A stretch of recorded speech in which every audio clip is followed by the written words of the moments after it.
What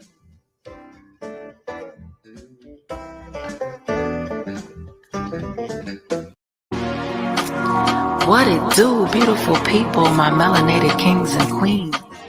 Welcome to It's Justa Conversations. I am your host, Justa Verse. Let's converse. Yeah, I love it when you talk, baby. You so smooth, like butter, cocoa. This is just a conversation. Really gotta do my mood and observation. That's all enough to be patient. But we gon' take it, we gon' not be complacent.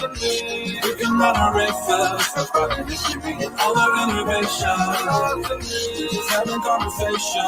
Really gotta do my mood and observation. What it do, beautiful people, my melanated kings and queens in there. Hey. Hey, beautiful, how you doing? I'm good, girl. Of course, we have just the verse, me, and my girl Shey in the building. You know what I'm at? Because it's already April. It's the first week in April, the first Thursday in April. Stop playing. Time is flying, right? It's crazy. Real crazy. What's good about this month? Well, shout out to my uncle because his birthday's on the 7th, so that's beautiful. But 420 is coming, and that's like the best part of this month. After my uncle, shout out to my uncle. But you know, I love my uncle. I love 420, so it's a great month. How has your week been?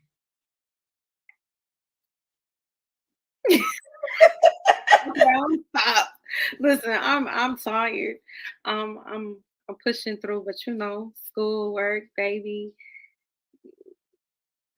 It's a lot, but you know, we go But through you're doing it because that's what you do. I'm tired. Y'all can see. Y'all can see. I done picked up some extra. Let me tell you, I can say that too because we've been in school. Because you definitely called me. We've gone through a couple, assignments, or sometimes I'm just there for moral support. You know what I'm saying? I'm there watching TV. You know what I'm talking about? And you I just got these study cheeks. You feel me? You see, study cheeks. Study cheeks. It's not the right kind of study cheeks. You know what I'm saying? Anyways.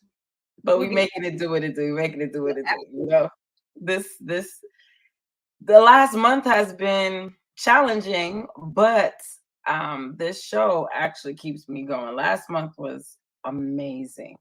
Mm-hmm. We talked about positive Black love, and I was able to get 5 different couples on here last week because there were 5 Thursdays last month. There were 5 Thursdays in the month. So we were able to get 5 different couples to come on and just talk some good talk. We had, it was so good. We had Makai and Kiki set it off, talking about love in their 20s. That was super dope. We talked to Jay and Shannon, loving your 30s, and that was super dope. We got a chance to talk to Michelle and her Jay. And what was dope, there's this huge age difference, right? And I keep highlighting this because people seem to think when you're a woman that's older than a man, they can't, you're not gonna let him be a man and he needs to be able to, but they managed to work it out so they have this he leads, and she allows for that lead to happen, and it's just beautiful to hear them talk. We got a chance to talk to cousin Paul. You know what I'm talking about? He is a comedian. He is cousin to me because he's everybody's favorite cousin. And his beautiful wife, Shauna. And they talked about what it's like to be married and have your first child together. A lot of times there are blended families, and there's nothing wrong with that. But there are a lot of times there are blended families, especially when you get into your 30s and stuff. Somebody got a kid, a lot of times. But this is to show that sometimes traditional stuff happens. And the dopest part of that episode, man, was when my boy was like, the first time I ever heard anybody say I'm pregnant was my wife. So he got to get that brand new feeling of, oh, snap. And it's a joyous thing, and then we ended it off, Lord, we ended it off with Sharon and Joe. You already know how that went down. If you want raw, They talked about love in your 40s and went out with a bang. 18 years. Can you imagine? Bang, bang, bang. And you know how real they keep it. I love them. They 100 all the time. Gotta have them back. Gotta have them back for the show. Hey, they going to cut up so they can really see. They loved it, and I'm they not want just as preserved as I appear. Yeah, and it's crazy because you know one thing I said to her on the episode, I'm like, let's keep it a buck, yo. Out of the crew, I would have been willing to bet cash money, and I would have lost all of it.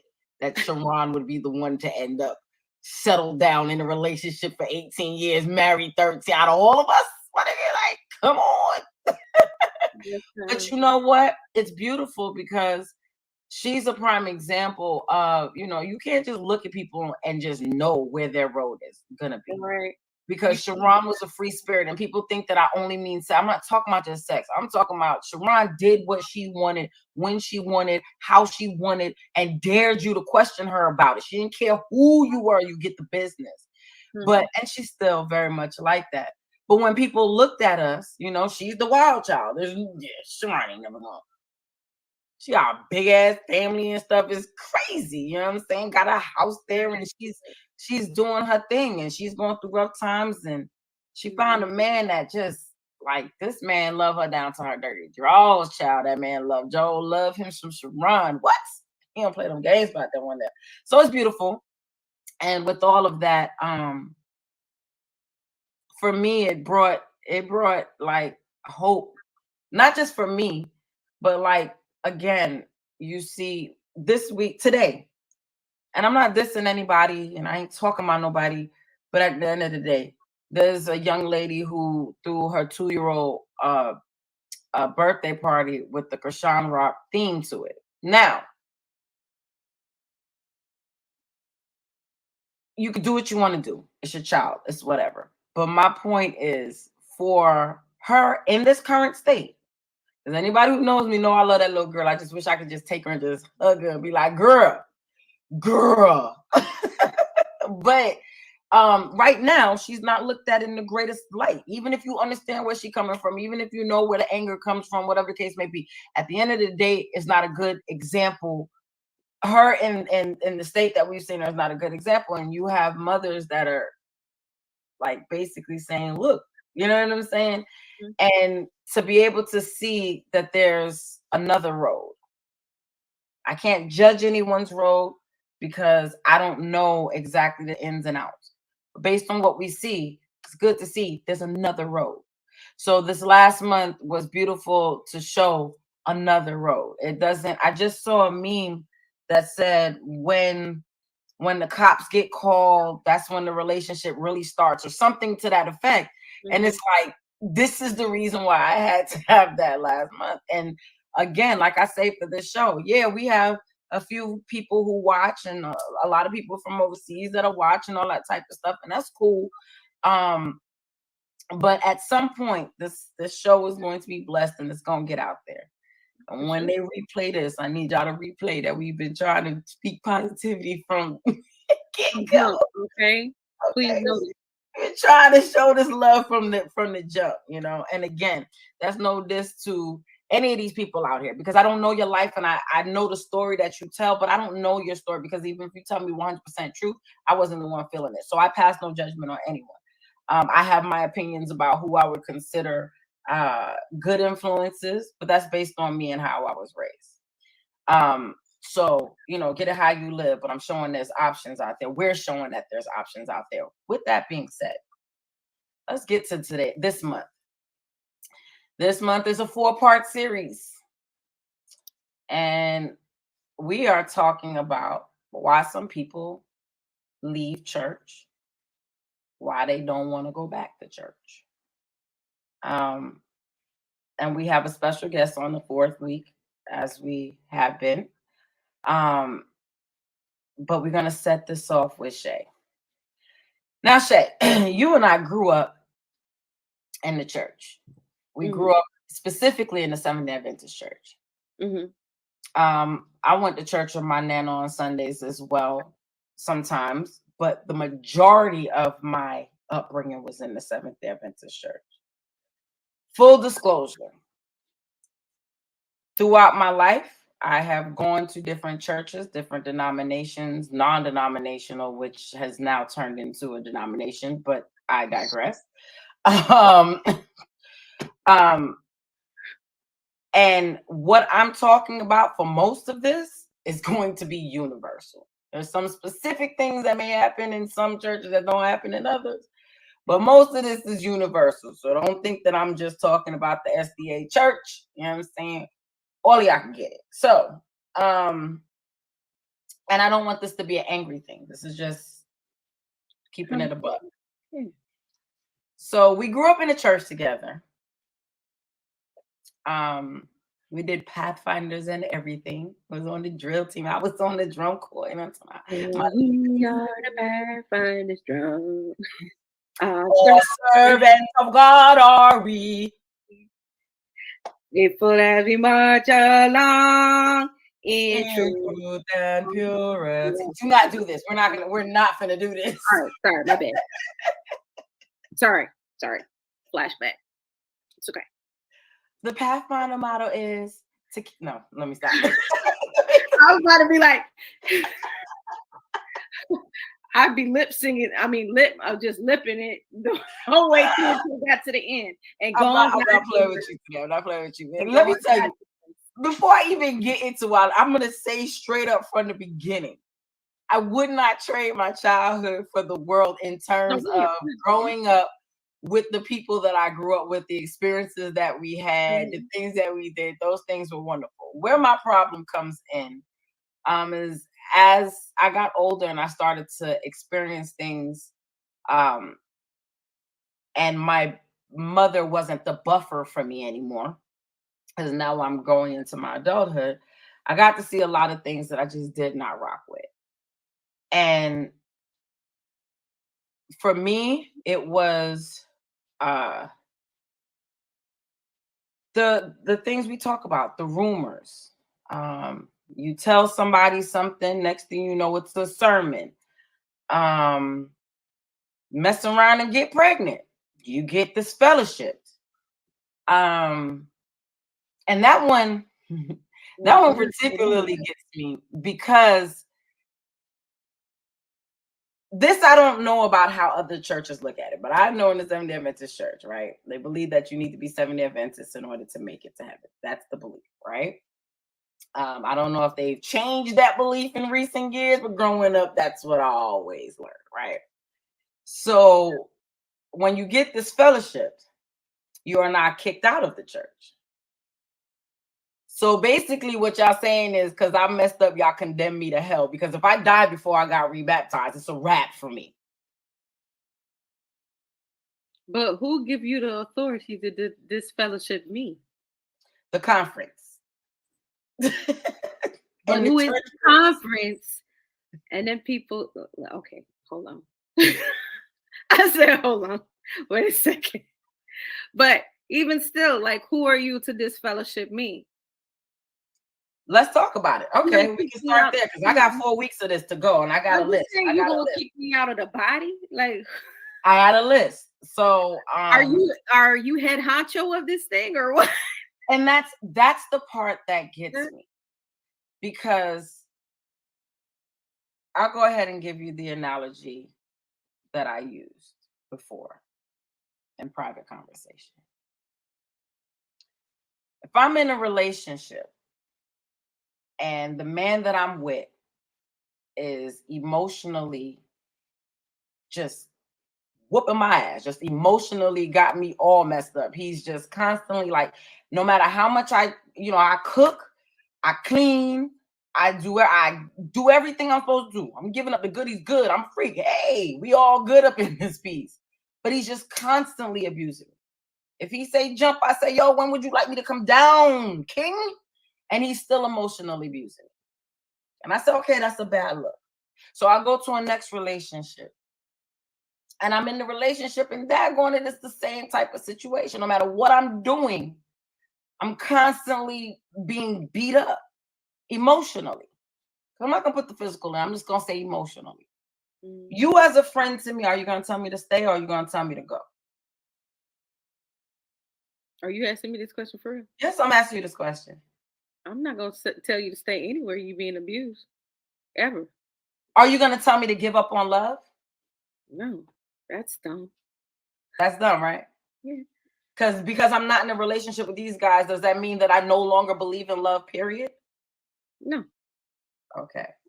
So then I ask, if I'm in this church and I'm in that church and I go to this denomination, I go to that denomination, I go to non-denomination, and I get emotionally abused in all of these places, why am I being told that I need to stay?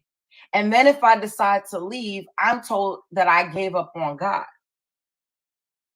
I'm told that I don't love God anymore. I'm told that I don't worship God anymore.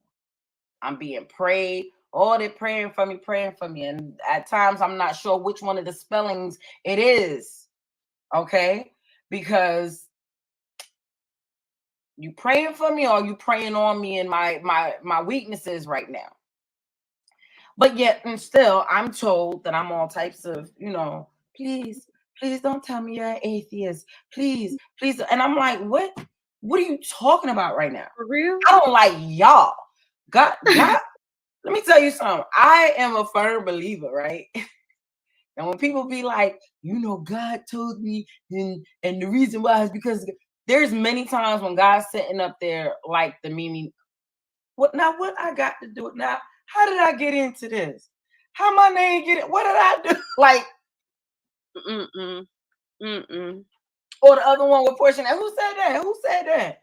You know what I'm saying? I really feel like I'd be sitting up there like some serious memes. Like, what do I have to do with your foolishness?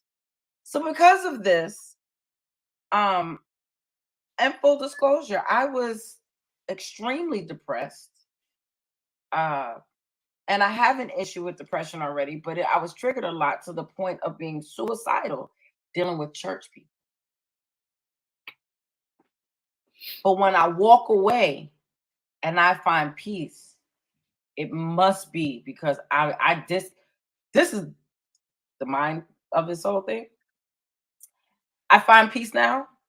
I must be dealing with the devil. So the devil bring peace. Like, I don't understand what's happening right now. Now, you're someone who has gone to church for a long time. You still attend church whenever you're able to. Since the pandemic, everybody's schedule has been a little bit different or whatever. Right. How do you address somebody like me? Like, what are your thoughts on this whole thing? Man, if you was in town and I was going to church, I would invite you to church, and I believe you would come. And that's just it. That's what it would be.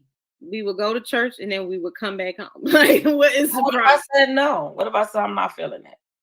I could dig it because there's times. I mean, and then at which point, then I know that I can go to the Father on my own. I don't necessarily have to be around everyone. And I know I've grown up being told, you shouldn't forsake the assembly. I feel like there's too many times where there's like we said, church is a place for people who are sick. They need healing. They can't get in there because you won't get up and give up your seat. If I know I can go to God on my own and I know what things that I should pray about, and my relationship with him is tight, then why am I taking up a seat? I should be in the field helping someone else. I shouldn't be taking up slots and rows and talking about that's my parking space. I park there every Sabbath. I don't understand what's going on with folks. They know what your name is not on this. There are people who will leave church before they give up their seat. Don't. This is my seat. Got bulletins for days going down the pew like, no, these seats are taken. Like, really? Get up. Let some new people come into the church. Like, now I look at Patmos Chapel, like, I don't know if I supposed to put their name out there like that, but I did. I don't recognize a lot of people, and I think that's beautiful. Right. I'm glad to see that. Right. And it's good to see familiar faces too, but at the same time, I should come in and see a whole new crowd of people. Okay, that's what's up. And not necessarily as a revolving door. It's not that I want to make it clear that you're not saying it should be a revolving door. But when we were younger and it was MV, not AY, right? I remember going out and talking to people. I remember and even into AY, when I went to Georgia, we started Explain going. What AY is. Explain what that. Oh, my bad. It was. We don't know. Right. It's usually in the afternoon. Rewind.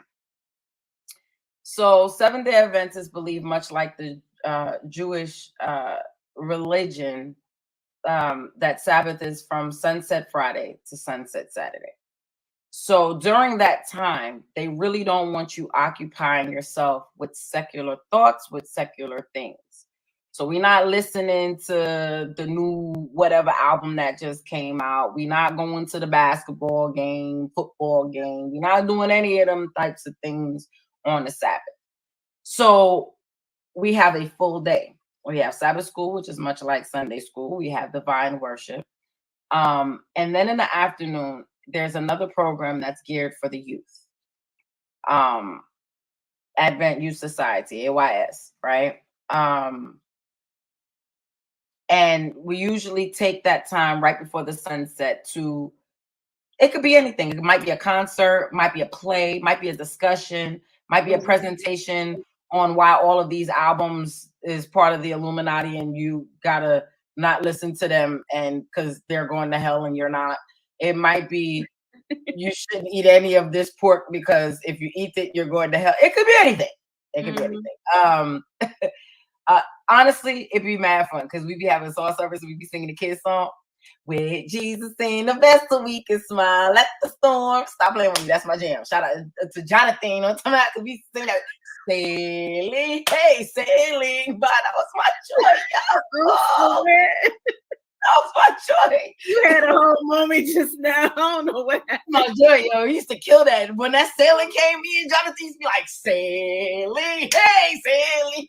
Yo, that joy. Oh my goodness. But it's a time, and then right after that, we'll generally close out the Sabbath with a prayer or whatever, and then you can go. Well, they're praying. You don't go just do whatever you want to do. But if you're like Sharon got baptized, and then we went to the club to celebrate. I don't understand how that worked, but I was like, I guess. Let's go. But yeah, so that's what AY is, and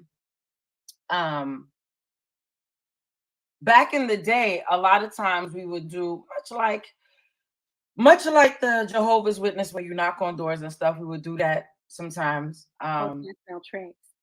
Yes, passing out the tracks. You know what I'm saying? Because you gotta get with that LNG White.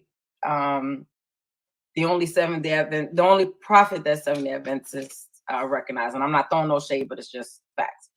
And then when I started the choir in Atlanta, there was in Lovejoy, there's a juvenile detention center in Georgia. And we used to go there a few times a month to go sing with those young people and stuff. And it was a great experience because I remember the first week we went there, it had to be like 2 or 3 kids because they volunteered to go. It was like 2 or 3 kids that came in there. We got to singing, and because I just know, I don't know about this next generation, but I know the generation right underneath me. If nothing else, grandmama took you to church, right? So we're singing like traditional type songs or whatever, and all of a sudden the guards go back and they're bringing more kids, and they're bringing more kids, to the point where one year for Thanksgiving we got special permission because this choir was a big choir. We ranged from 8, which was Hallie Montrose, all the way up to, at the time, my mother was 50 something. She was in her 50s, mid 50s, something like that, but all the way up to her, right? And we got special permission because if you're under 16, you weren't allowed to come in there, period, whatever. But they gave us permission, and we brought the band and everything, and they were allowed to invite their families or whatever, and we gave them a whole concert. We had times when we would, afterwards, like the kids would stop us. Somebody in the choir would just kind of catch their eye you know, and they would stop them and, hey, this is what I'm going through. I remember that song my grandma used to bring me to church, and they used to sing that all the time, or whatever. And these are kids like mad young. You know, there were very rarely any 16-year-olds or anything like that. They were like 12, 13, 14, you know. They were young kids, and they would come and just talk to us, and we chop it up with them, and we pray for them if they wanted us to, and we, you know, all that time. And it was a beautiful experience. It was a beautiful experience, right? To be able to tell people that there's another, much like what we we're talking about in the first, there's more.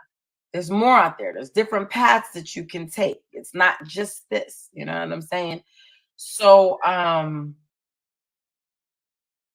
And I had fun. sorry, but I had another brown sugar moment. It's not just rap with this guy, but it's but it's not just, you know, there's options out there, and I think that was beautiful. My thing with the phrase, you know, church is a hospital for sick souls. Well, if you're in a hospital and you've been healed, right? Not only are you taking up bed space, but you're surrounding yourself with those same germs. You bound to get sick again. You bound to get sick again. Don't that happen? I mean, you can make another a group and take it on the outside and do what you will with whatever God has you to do with that. Right. We have nurses, we have doctors that are there for things in the hospital, right? So I understand, you know, if you want that nurse stuff and you out there and you're, you know, the new people that come in, or the people that's in there and they're struggling or whatever, and they need that assistance, they need that nursing, they need that doctor. I don't have an issue, right? My issue comes in when one of the patients that has no interest in nursing, not here at least, you know what I'm saying? I might be on my missionary joint. I might, you know what I'm saying, be on some, let me go out here. But because I'm not in your church on this day at this time, then I must be doing. And my personal experience, I don't get asked what I'm doing. Assumptions are made. That's not my fellowship. I'm not lacking in my fellowship because I have conversations with you. Y'all know I have conversations with Jay. Jay gonna give you a verse every time, okay? Preacher, he gonna give you a verse every time for the situation, right?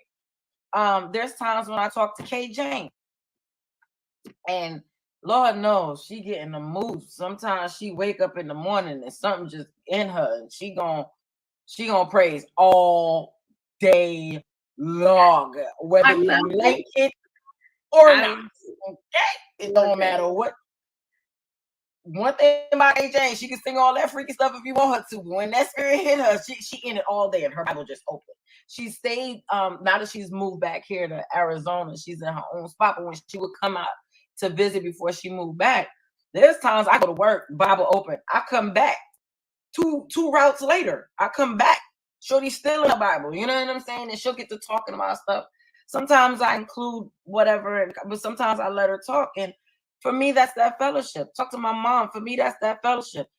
Quiet as it's kept, loud as it's said. Yaya and I would sit there and just be reminiscing on some gospel music. We'll have a whole gospel thing. You know what I'm saying? So my form is not necessarily your form, but it's something about this building that gets people caught up in this building and what we deem to be the right way to move within this building. It's called the church fund. People are moved to make that money. No. They want to know all of your business. Your relationship's supposed to be personal. We sing gospel songs about our personal relationship. But then if I want to keep some business to myself, that's a problem.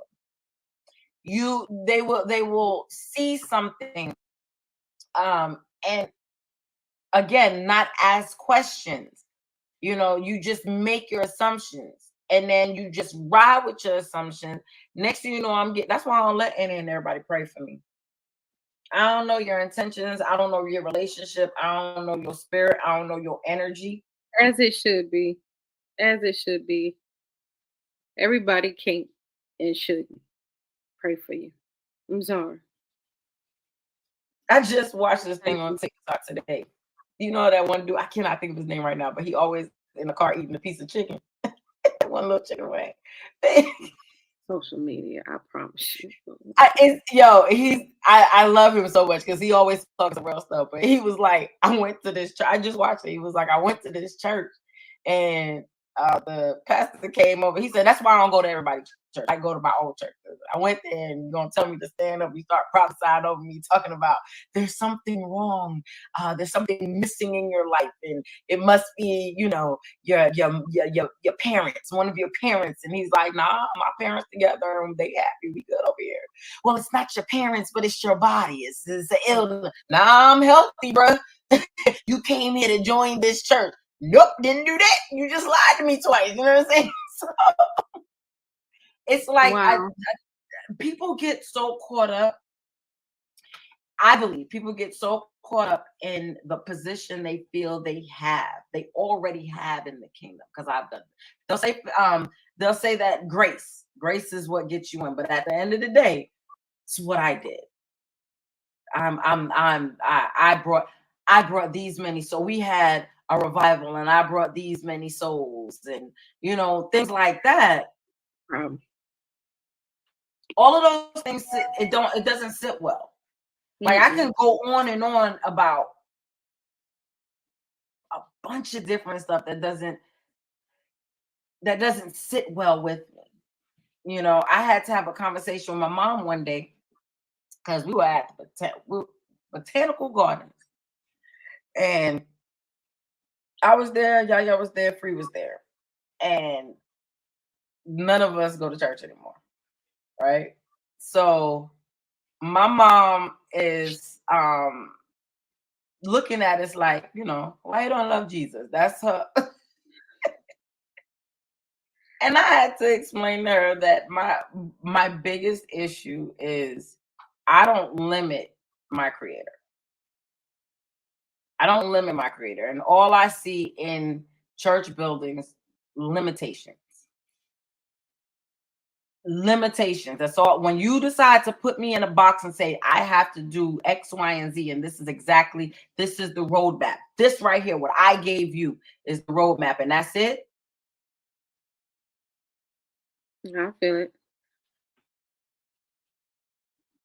I feel you. I don't know. Like, well, you asked another question too. You asked, or did you make a statement in the beginning when you were like, people are leaving? Why are they leaving? Maybe because they feel the same way. Like, it's just it's a lot of tradition and man-made tradition. A lot of man-made tradition, and then they're making up stuff as they go. So you get that too, and it's like, wait a minute. The only thing that hasn't changed is the order of service. And how long you need to take what all the accolades they be handing out in the beginning before the sermon start. That has remained consistent. That has remained consistent. Like and the offering will be picked up every week. That has remained consistent. Like I'm like, man, if I gotta hear, let's just thank Jesus. Can we do that? I've made it a habit of mine recently. And I'll put it out there. It is what it is. Mm-hmm. I stopped asking for God for stuff for myself. I think I was talking to you about this the other day. When I talk to my creator, I thank my creator for creating me, for sustaining me, for providing for me. But I look at it this way. If I'm home with Makai, I know my child. If he's hungry, why do I need him to ask me for food? I'm going to give it to you. Anything that he needs, I'm going to give it to him. Anything that he wants that I find to be acceptable to give to him, I'm going to give it to him. You don't have to ask me. The only time he has to ask me is if I don't know. Well, my God knows everything. So why am I bothering? Like, why am I coming to you asking all of this stuff? You're not my genie. I'm not finna rub you and get through with. I'm not doing all of that. Now, I'm not saying other people can't pray for stuff. You pray for stuff. But I believe that faith without works is dead. So therefore, if faith without works is dead, I got the faith.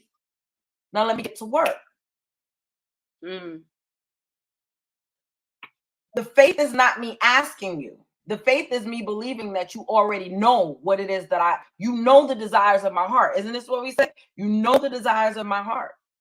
You know every hair on my head. You knew me before I was created. So if you know all of these things, why am I bothering you with, can I have, please, please.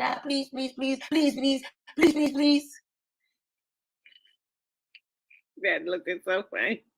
You know what I'm saying? Like, for me, it's real. I'm not saying that for anybody else. Now, what I will do is if somebody asks me to pray for them, or I see a situation and I'll send out a prayer for other people. And it's because this is what you feel you need. So cool. Hey, God, it's me. I don't know, what's going on. I've been, and I'm here doing my best. Hey, Cheryl needs you right quick. I know you know this already, but you did ask me to talk to you. So I'm going to go ahead and holler at you real quick. Mama girl. I don't know if this counts for anything, but hey, we're going to band together on this one. But, I'm all about being grateful. And my personal experience, because unlike many churches, I'm not about to tell you what works for me works for everybody else. You know what I'm saying? But my personal experience, I've gotten more in this season of just being grateful. Since I have stopped asking all the time for everything, it seems like things are just the things that I knew I needed and wanted, and some things that I had no idea I needed and wanted. I've experienced conversations with close people, and I start feeling a healing taking place that I never knew that I needed. Wow. Because sometimes when you get to asking for stuff, you know what I'm saying? Makai, you want to come ask me for a sandwich? Well, I was just about to take you out to this restaurant so you could get it. But okay. You want a little Smuckers, peanut butter and jelly joint? That's what you're going to get. You know what I'm saying? Because that's what you asked for. So I'm talking about with the limitations.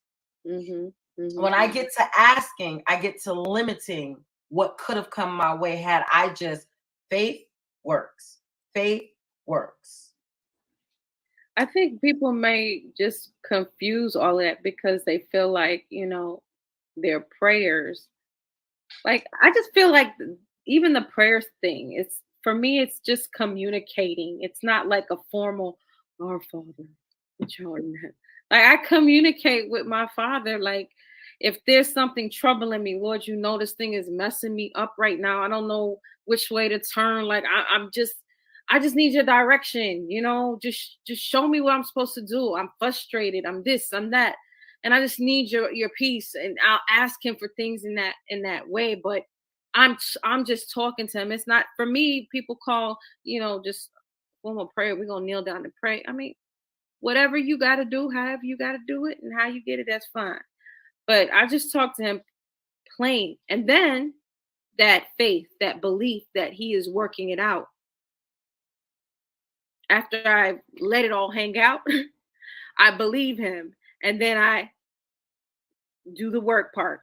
I just go and, and then as I go throughout my day, I see him guiding me and steering me in certain directions. I don't have to feel every situation that uprises. I don't have to attend every argument that happens. I don't have to, you know what I'm saying? And it's almost like he kind of just, back and forth, no, over here, like Frogger. You know what I'm saying? Right. You know, so you don't get hit. And that's, you know, it's simple like that. But people feel like if they ain't, because I prayed and he ain't answered my prayer.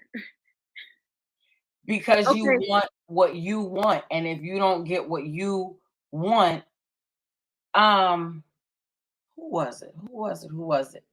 I think it was Kiara Shear. Yeah, she was on the Terrell show. And she was talking about how she was praying about one man. And God was like, I got something better for you. You know what I'm saying? That's that limitation we put on ourselves. She might have settled for somebody that wasn't for her just because she wanted that. And now you see the joy all over. Same thing. All of these relationships. I don't want it. Okay. All of these relationships that we discussed last month. Those different relationships. For none of them was this their first relationship, right? Mm-hmm. But all of them said pretty much the same thing. When I wasn't looking, that's when they appeared, right? We'll tell it to people in terms of, you know, oh, you want a man? When you're not looking, he gonna come, girl. We'll say that, you know, and expect them to have that faith that it's gonna happen. But then we get to praying. Like, child, I done fasted and prayed by some of these niggas I done messed with, right? I'm so glad it didn't stick. I'm so glad that it was like, girl, if you don't eat some food and shut your face, because this is not it, okay? Because we would have looked real good together. And it's not just one, it's actually all of them. You know what I'm saying? Where in some way or another, it's like, bro, this is not a good long-term look for you.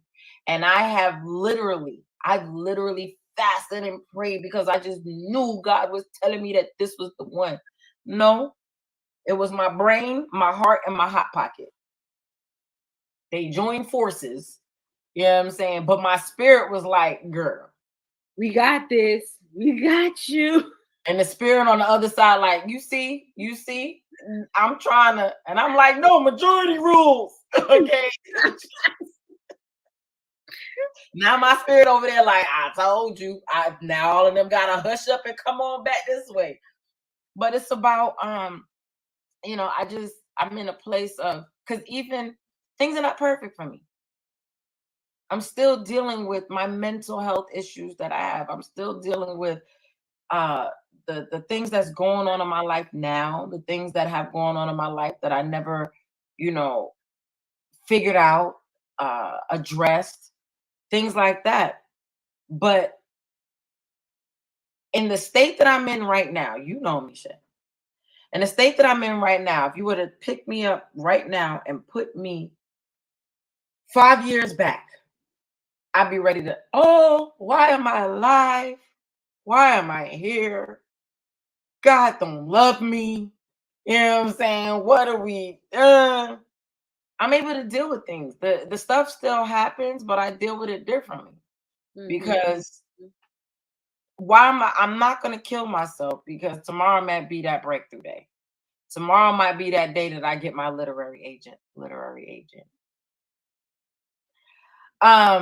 Tomorrow might be that day.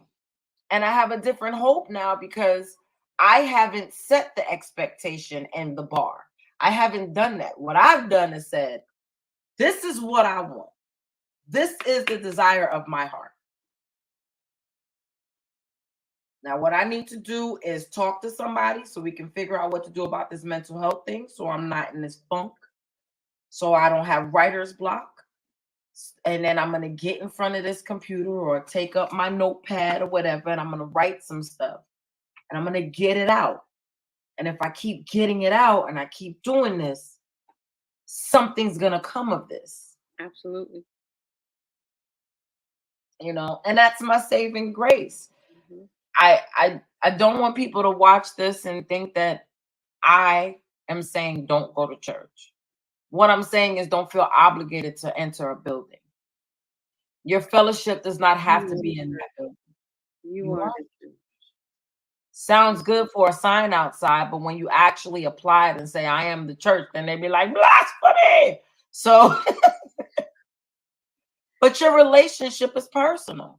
Yeah, it is. You know, we have patients, we have nurses, we have doctors, we have the cleaning crew, we have the accounting department, we have the gift shop.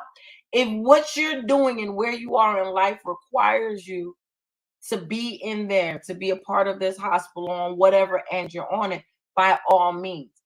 I'm just in this first week setting the expectation for the rest of this month with these conversations of just like it's between you and God. Your relationship with God is not whatever God you serve, right? I'm not going to get into a debate about he has one name and I'm not going to do that to nobody. What I am saying is whoever you deem to be your creator, your higher power, right? That's your personal relationship. And whatever brings you peace within your personal relationship, because I don't subscribe to the idea that we're just supposed to be miserable here on earth. Like, what kind of narcissistic crap is that you believe God just wants us here miserable? You know what I'm saying? But still love me. I'm going to make your life a living hell, but I want you to still love me. Like, that's just bonkers to me. We'll get into that another week. But, you know, it's about your personal relationship and where you are and what you need and what feeds you. I'm not anti-church. I'll visit a church. If you did invite me, I would go. You're right. I would get up and get dressed and go. You know what I'm saying? And I would get something from it. Because when I step into that it has nothing to do with anyone else. When I step into that atmosphere, I make the conscious choice that I'm going to get something from this. Mm-hmm. Mm-hmm. And I search for that something. I search for it. It might be the children's story. It might be something someone said before the offering. You know what I'm saying? It might be the welcome. It might be someone walking up to me in the welcome. Whatever it may be, you know, I find something. But I need for church people. If you want to bring people to God, to the church, to Christ, whatever, if you want to do that, gotta stop beating people up. This is not a gang. You don't need to jump people in. You know what I'm saying? You don't need to do that. Yeah. You be if your fellowship is their fellowship and that brings them closer. That's good They enough. don't ever have to step more than enough. What'd you say? I'm saying it's good enough. It is more than enough. Like, you are just planting a seed. Like, you're not convicting, doing the conviction of the heart. Like, just plant your seed. Wherever God puts you and places you, it's I don't know. I get overwhelmed sometimes because, and I know you probably gonna wrap up shortly, but you know, I want to share my experience real quick, if I may. Hey, we got as much time as you need. No, because you know, it hurt me so. I came back. I wanted to switch my membership, you know, because I came back to Orlando, and it's like, I don't know how long it took me to go through this whole process. It's like so political. It drove me crazy. I'm standing up. No one called me, you know, because I went down for the altar call. Matter of fact, I was standing there because I was in the choir. You know what I'm saying? I had already asked for that transfer. I think it took it like a year or two. You know, and I would inquire about that thing. And then, you know, I went up for altar call and I stood up and, you know, just a rededication, you know, the word was convicting my whole soul and no one called me. Like, we got to stop playing church. Stop playing church. It's not, if you're going to play, go outside. That's what our parents would tell us, right? When you're inside, this is not play area. This is serious. This is God's people. You're part of the body. And for those who are coming in or rededicating their life, like and that's why I don't really go back. not to that particular church. Mm-hmm. You know, I've been bruised a little bit by God's people, and we should look at that and say, you know what, we got to do better. Let me reach back out to the sister because the conversation lasted all 2 seconds. You didn't ask to pray with me. Like, what are we doing? You didn't ask to pray. Should I ask you? You want to pray? You know, it's just so many things. It's just like this process really, y'all need work on that. Y'all be in there, but then y'all want to sing something though. Y'all want to sing something, but not for real, because when praise and worship leaders up there, y'all don't really want to participate for real. Y'all want them to do all the work because it's entertainment. You know, it's just, to me, it's just like, you know, when do we stop playing? This is why people just don't go back. Like 100, just keeping it straight 100. I don't go back because it doesn't. I don't feel the spirit is there. Right. I get it. And so this is not for every church. It's not for every church. So please don't think I'm talking about your church. I'm not. Because if you say the spirit's there, then there you go. The spirit's there. And the spirit may be there for that particular person. Well, no, hold on. Let me not say that. The spirit is in the church. I'm not going to take away from that. But y'all may be blocking it from me with your actions. True. Well, you're not inviting. Just because my face looks familiar, I really don't know who you are. You know, I grew up in this church, but I don't really know who you are. But that's okay. I don't have to know who you are. Right. For us to come together and we pray together. The process is broken somewhere down the line. And so all I'm saying is, a lot of times this church hurt thing, you want people to just get over stuff, but it's very impressionable. And you know, I certain things we just can't get over. You know, until somebody comes and says, if I have offended you, I am sorry. There's a reason why I can't get over some things in my childhood. Can't get over because we haven't gotten to that place. But all things can be mended.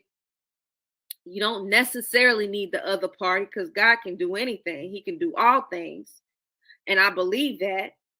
But at the end of the day, I wouldn't be sending nobody to that church. Right. And because, you know, my mother had a similar situation out here. She found, you know, my mother, Lord have mercy, she gonna find her a church. What you mean? I was here for a full year, okay? Couldn't find a church. She done found 2.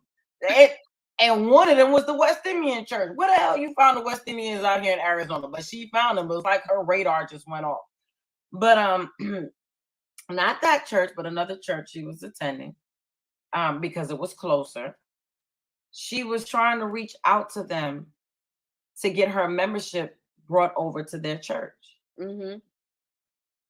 And I think, was it eventually brought? I don't remember if it was eventually brought over or not. But she was trying to get a hold of them during COVID to talk about the services, whatever. She wanted to volunteer to do children's stories, a bunch of stuff she was trying to do. And nobody would contact her. No one reached out. So lame. And then one day, that's what it was. It wasn't, she didn't ask for the membership yet. She was asking to be a part of things. She wanted to do the children's stories, so on and so forth. And then at some point, she wanted her membership to come over. And then they didn't say anything for a while. And then she contacted them again and left a message saying, you know what? Like, disregard that whole thing with my membership. I'm all good over here. I don't want to bring my membership. And then they called her. You know what I'm saying? And she hasn't really been back to that church like that since, because it's like, you just kind of mess things up with the way you're behaving. But at the same time, you want me to be a part of this, you know? In terms of the music being entertaining and stuff, when I had the choir, if you remember, before we get started on a song, we don't talk about what the song is saying. I get you like the notes. I get you like the melodies and the harmonies and all of that. I get that it's all beautiful. But what is the song saying? 9 times out of 10, they know their part. They know every word of the song. but they have no clue what the song is talking about until I say, let's break this down line by line. And then we'll get to talking, and then they're like, oh, and then they'll sing it differently because now it has meaning behind it. You feel me? So all of these things are super important, and all of these things I think need to be understood, shared. Just it's not about people not going to church, but I think more people need to understand why people don't come. Many reasons, and we have 4 weeks of this because I got 4 weeks of reasons. But we have these different reasons as to why. Once you understand it, maybe you can make adjustments to get people to, or be able to have your fellowship and your worship and everything be based on more than just who's in the pews. With that being said, we're gonna go to commercial. After that, we're coming back with Shey's Peace of Mind. She has a little something to wrap this up, and then we're gonna get up out of here. So we'll see you on the other side of the commercial. She thought walking away was hard to do until walking away led to truth. Discovering a peace that was hovering, but never before allowed to enter her soul. She thought she'd grow old and even cold. If life continued on the trajectory it was headed, complacency seemed inevitable. Until she took a look at herself and said, I'm betting on you. Exploring new worlds and new views, different energies and attitudes. Allowing her heart to be open, it became consumed by what could be described as a fantasy, far from tragedy, no. A dream that if told in a story would seem too good to be true. Taking the form of perfection, physical frequencies felt through erections, emotional energies flowing like oceans. Ocean brings forth life anew, birthing art inspired by Mahogany's muse.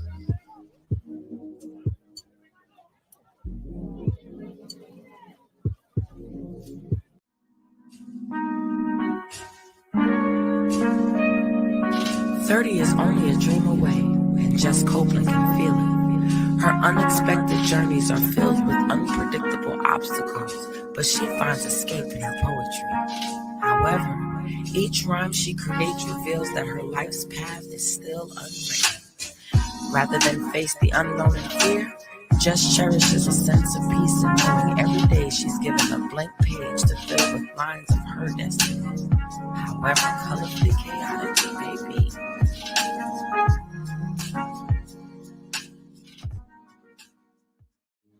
Hey, funny running into you here. Well, if you have a minute, sit back and relax while I give you peace of mind. This is what my minute is. Take time with yourself, okay? This week, we're in the middle of the week, almost to the weekend, but take time for yourself to breathe a little bit. Whatever it is that you got to do, because life can be very, very overwhelming. And you're getting all kinds of active, or what's the word for it, shall I say, distractions. Take time out for yourself. I don't know. I can't stress it enough because it's the things that I'm feeling and going through now. But take some time out, whatever it is, to sit with yourself in silence and just be. See that? Free to be. That's me. Free to be. I'm working on it. Okay. Take time for yourself this week. Awesome. I agree with that 100%. You know what I'm saying? We got get to worrying about everybody else. Sometimes you gotta take some time out for yourself. It's needed. It's real needed. short, sweet, y'all. Period. All right. You know what I'm saying? With that being said, thank you for setting this conversation off with part one. Talking about why people don't go to church. I hope that someone gets something out of this. And I hope that you tune in next week. Jay and I will continue this conversation. And it's going to be a good one. You're going to go real deep, y'all. I just say, tune in. We set it off. He going to go into the meat of things. You know what I'm talking about? Because that's just how he do. He don't know no other way. That's Jay. We love Period. Well, Shey, you need to go ahead and get to studying, you know, some of that. What are people doing? Anyways. I know I'm night night. But yeah, it was good talking to you, my beautiful, beautiful friend. You too. I encourage you all to like and share and subscribe and all that. Remember, we have a bunch of stuff coming up. We have the lineup is Mondays, we have UVVTV Rewind. Wednesdays, we have Unvaccinated Voices at 8 o'clock. Thursday is Justa Conversations right here, 8 o'clock Eastern. We have the Hintons coming up. The Hintons are coming up this Friday. Sunday we have Sunday Jazz Brunch at 1 o'clock. It's powered by YouTube. We also have at 2 o'clock Eddie Clark's NASCAR Minute.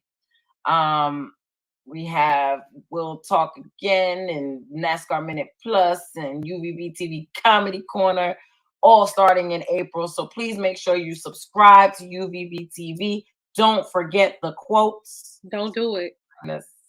And then if you like and subscribe and all that type of stuff, then you won't need the quotes because we'll pop up. But in the meantime, don't forget the quotes. Okay, follow us on Facebook and Instagram and all that stuff. Y'all see the crawl down on the bottom, all that good stuff.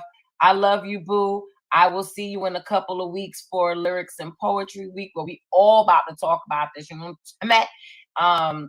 and all that good stuff. You guys take care. Have a great week, and we'll see you next time.